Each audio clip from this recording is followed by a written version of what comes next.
যাৰ কাৰণে আজি আমি ক'ব বিচাৰিছোঁ যে প্ৰমোদ বড়ো ডাঙৰীয়াই এতিয়া স্পষ্ট কৰক, যেনেকৈ মুখ্যমন্ত্ৰীয়ে ক'লে যে যিখিনি ছিটত তেওঁলোকৰ ভাল তাত তেওঁলোকে খেলিব আৰু বাকীখিনি NDAৰ বাকী দলবিলাকক সমৰ্থন জনাব। এতিয়া UPPLে কি কৰিব? BJPয়ে যিখিনি ছিটত কেণ্ডিডেট দিব তাত তেওঁলোকৰ কেণ্ডিডেট থিয় কৰোৱাৰ সাহস হ'বনে? আৰু ইজনে আনজনক সহায় কৰিব, এইটোৱে তেওঁলোকৰ অকলে অকলে খেলাৰ যি ৰহস্য, সেই ৰহস্য ইতিমধ্যে ফাদিল হ'ল।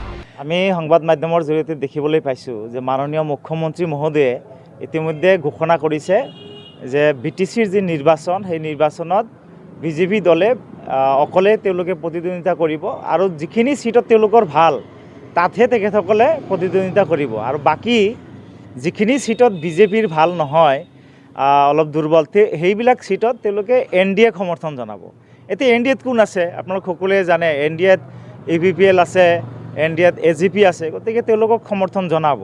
গতিকে মিত্ৰতা নোহোৱাকৈ ইলেকশ্যন খেলিম বুলি যিটো কথা কৈছিল, এই কথাটো আচলতে সঠিক কথা বুলি আমি নাভাবোঁ। তেওঁলোকে আচলতে সকলো ঠিকেই আছে, ভিতৰি ভিতৰি থাকিব, যেনেকৈ 2020 চনতো তেওঁলোকৰ ভিতৰি মিত্ৰতাটো আছিল, BJP আৰু UPPLৰ ভিতৰি মিত্ৰতাটো 2020তো আছিল। একেদৰে এইবিলেও তেওঁলোকে ভিতৰি মিত্ৰতা কৰিব আৰু ইজনে আনজনক সহায় কৰিব, এইটোৱে তেওঁলোকৰ অকলে অকলে খেলাৰ যি ৰহস্য, সেই ৰহস্য ইতিমধ্যে ফাদিল হ'ল। যাৰ কাৰণে আজি আমি ক'ব বিচাৰিছোঁ যে প্ৰমোদ বড়ো ডাঙৰীয়াই এতিয়া স্পষ্ট কৰক, যেনেকৈ মুখ্যমন্ত্ৰীয়ে ক'লে যে যিখিনি ছিটত তেওঁলোকৰ ভাল তাত তেওঁলোকে খেলিব আৰু বাকীখিনি NDAৰ বাকী দলবিলাকক সমৰ্থন জনাব।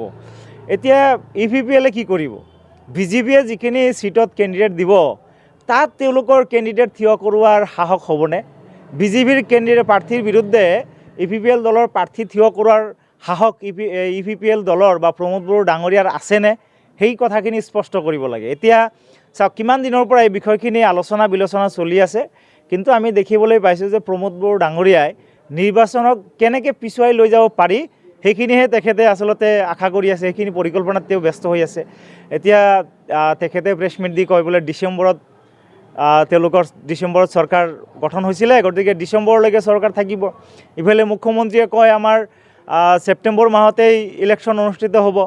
গতিকে প্ৰমোদ বড়ো ডাঙৰীয়া সম্পূৰ্ণৰূপে কনফিউজ হৈছে আৰু তেখেত যিহেতু চৰকাৰখন চলোৱাত ব্যৰ্থ হৈছে, তেখেতে ভয়, ভোগ, ভ্ৰষ্টাচাৰ, দুৰ্নীতি, অপশাসন, অভিজ্ঞতাহীনতাৰ কাৰণে আজি এইবিলাক হ'বলৈ পাইছে। যাৰ কাৰণে আমি আশা কৰিছোঁ যে মুখ্যমন্ত্ৰী ডাঙৰীয়াই যেনেকৈ কৈছিল ছেপ্টেম্বৰ মাহত ইলেকশ্যন হ'ব লাগে, অতি সোনকালে ছেপ্টেম্বৰ মাহতে ইলেকশ্যন অনুষ্ঠিত কৰক আৰু BTCৰ ৰাইজক যি জ্বালাকালা দি আছে, ৰাস্তা ঘাট বিভিন্ন উন্নয়নৰ ক্ষেত্ৰত পিছ পেলাই ৰাখিছে, সেই উন্নয়নখিনি ত্বৰান্বিত কৰাৰ স্বাৰ্থত ঠাকৰামা মহিলাৰী দেৱক পুনৰাই BTCৰ ৰাইজে বিচাৰিছে। গতিকে ইলেকশ্যন সোনকালে হোৱাটো আমি বিচাৰিছোঁ।